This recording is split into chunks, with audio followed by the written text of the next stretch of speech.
Hello inquisitive viewers, and welcome to Vegetarianism, the noble way of living. Fruit bats are responsible for 90% of the regrowth of the forests. About 145 genera of plant depend on bats for seed dispersal and pollination. Today we are visiting鲁比Bat Conservancy in Gainesville, Florida, USA, in the first of a three-part show.鲁比Bat Conservancy is a research and conservation breeding center that's home to over 200 varieties of rare and amazing fruit bats, including the world's largest species. We have the most diverse collection of bats in the world. We have 12 species of fruit bats, 212 individuals. Fruit bats, also known as flying foxes, belong to the suborder Megachiroptera of the family Pteropodidae, which contains approximately 166 species who are unique for their purely vegan diet. These fascinating mammals, including some critically endangered species, can be found in densely forested areas of Africa, Asia, Australia, and Europe. And although they are vitally important to Earth's ecosystem, little is known about their behavior. Thus, the鲁比Bat Conservancy's mission is to preserve fruit bats and their habitats through research, conservation, and education. This place was founded back in 1989 by a gentleman named Louis Bacardi. And Louis Bacardi had a passion for endangered wildlife, and he built this facility. One is a place to house endangered species, and we had everything here from different species of antelope to different species of parrots, and Bacardi had a passion for bats as well. It was part of his family legacy. There had been a lot of work going on with fruit bats, but Louis Bacardi knew there was a lot more work to be done.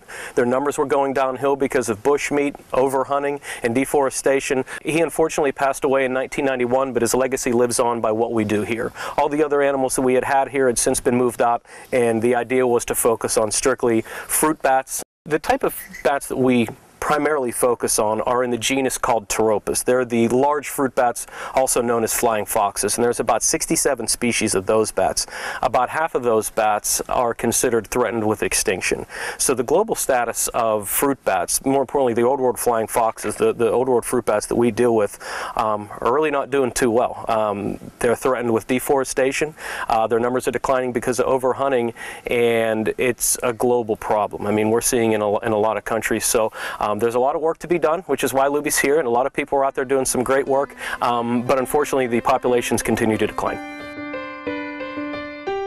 Fruit bats play a crucial role in the survival of many varieties of fruit and other plants in our planet's rainforests. Unfortunately, however, this key fact is often overlooked, which has put the animal at risk of extinction. Decades of neglect have caused over half of the fruit bat species on Earth to be classified as threatened or near threatened to become extinct. There's a lot of work to be done, and Louis Bacardi knew, and a lot of the researchers that we work with know how important these animals are, not only for seed dispersal and pollination of flowers, but to the economies and a lot of the areas where they're from. I mean, these type of bats are vital to the pollination of plants such as bananas, agave, all sorts of products. We depend on durian, baobab trees in Madagascar and Africa, and they're extremely important animals to the environment. Louis Bacardi knew that, and we continue that work, focusing on these type of bats because of their importance to seed dispersal and pollination, but because their numbers are also declining. And as their numbers decline, a lot of the fruits that we depend on, which are also economically dependent, are going to fall with the fruit bats. So our work is focused on fruit bats because they're so vital to the ecosystem, but also to the economies of the countries they're in as well. Thing about bats are a lot of people think of them as rodents, as flying mice or flying rats, and that's completely false. Bats are not anything distantly related to rodents. They are in their own class of mammals, and they have a reproductive history kind of like ours, kind of like humans, as in they usually only give birth to one baby, or it's also known as a pup at a time. So the reproductive rate is just not fast enough to be able to keep up with the decline in fruit bat numbers, be it through overhunting or deforestation. But those are the two primary factors right now affecting fruit bat species, deforestation and overhunting, and unsustainable harvesting with overhunting. Now, Let's take a tour of Luby Bat Conservancy to meet some of its smart and precious fuzzy residents. What makes bats unique is that they are the only mammals that can fly. Bats are in their own order of mammals. It's called Chiroptera, which is Latin for hand wing, because these guys are the only mammals capable of flying. And what enables them to fly are these things right there. It's their wings. They have these massive wings which enable them to fly. This species right here is called the Malaysian or the large flying fox. As I mentioned before, flying fox is also another name for an old world fruit bat. These guys are bats. Their wingspan can get up to about 6 feet and about 2 meters wide. So this is the largest species of bat in the world whenever it comes to wingspan. Now this right here is actually this joint on us. It's their middle finger right there. Their wings are nothing more than just extremely large hands with skin in between the fingers. Now we always make the analogy that if a bat could stand up, which they can't do, but if a bat could stand up and put his wrist near the top of his head, his middle finger would touch the ground. That's how big their fingers are in comparison to their body. And they use their thumbs in order to crawl around. But you could see their fingers. This would be his thumb. This is his first finger, second finger, third finger, fourth, and fifth, and you can see the skin that goes in between the fingers. That's also known as the patagium. A lot of people ask, what does that skin feel like? Well, what it feels like, what we compare it to, is your eyelids. It's just a few layers of skin with blood vessels that you can see, with blood vessels and muscle tissue in between. But that's what enables these guys to fly. But they have 10 fingers, they have 10 toes, just like we do. And if you watch this guy kind of moving around with his legs, it almost looks like his knees bend the opposite of ours. But they don't. They have knees and legs and toes just like we do. But what makes them unique is that with their hips actually turn their legs out so that they kind of curl in. They have legs just like we do, but their hips kind of turn their legs in that enables them to crawl around. So they could use these thumbs to crawl around, they use their toes to crawl around, and obviously they have these huge wings right here that enables these guys to fly. That's why these are the most unique mammal to me in the mammal world, because these are the only mammals that can fly. These are both males. This is a bachelor group. Bats are very curious, intelligent animals with an incredible social structure. Her name is Curry, and Curry is a spectacled flying fox. They're found in northeastern Australia and some of the surrounding islands. As far as we know, she's one of a kind. She showed up on our doorstep one day in a kennel in 2001. We don't know who had her, how they got her in, where this bat came from, but she was hand-raised. She's very gluttonous. She'll take whatever we can give her. She's great around kids. Now, whenever we bring educational tours in, and whenever the children walk by, she's usually one of the first bats up there to kind of take a peek and see what's going on. So we're very happy to have her here. We're not sure how she got here, but we're very happy to have her here. So the species is relatively common, maybe threatened in northeastern Australia, but the fact is that of any zoo, of any institution in the Western Hemisphere, she's the only one of her species that we know of. And she is extremely personable. She craves attention. She's just fantastic for our educational program. These guys here are pretty shy, but this is a little blonde species from the Philippines. I'll see if I can get, she's going to be all over us now because she knows that we're here and we have food.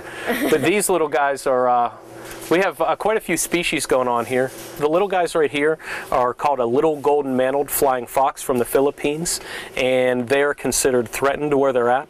The species in the, that's kind of to the side, the larger species, is called a variable flying fox, and they're found in Southeast Asia. I'm going to get her more nectar. This little girl right here was born in July of 2010. Her name is Nina. And her mother is actually the bat on the left. So we'll usually keep moms and daughters together for as long as we can. And we're not going to be loaning any of these guys out anytime soon. We like to keep them here for education.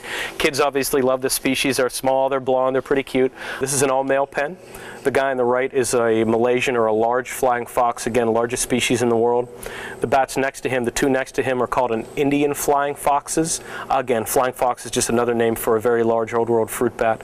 And the longest lived bat in captivity was one of the Indian flying foxes, and that male lived to be about 35 years old. Bat Conservancy's highest priority is to help conserve wildlife through various means, including breeding for reintroduction. This right here is called a Rodrigues fruit bat, and these bats are found on one little tiny island off the east coast of Madagascar, and this is an endangered species of bat. And at one time, these guys were one of the world's most endangered mammals.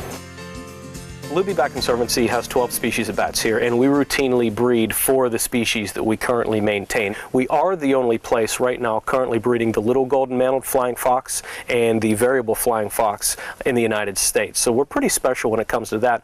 We were the first facility to breed the Malaysian flying fox, also known as the large flying fox, the big guys with the 5-6 foot wingspan. When it comes to the breeding of fruit bats, the management of fruit bats, we are the expert.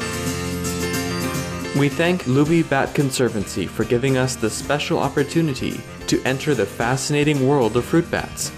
Please tune in for the second part of this series to learn more about the personality and intelligence of these intriguing animals.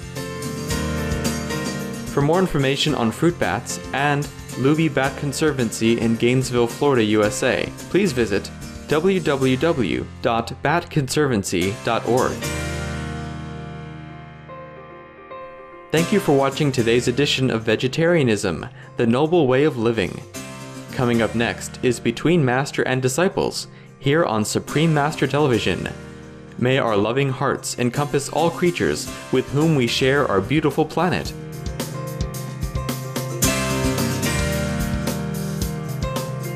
For more details, please visit www.suprememastertv.com/VEG.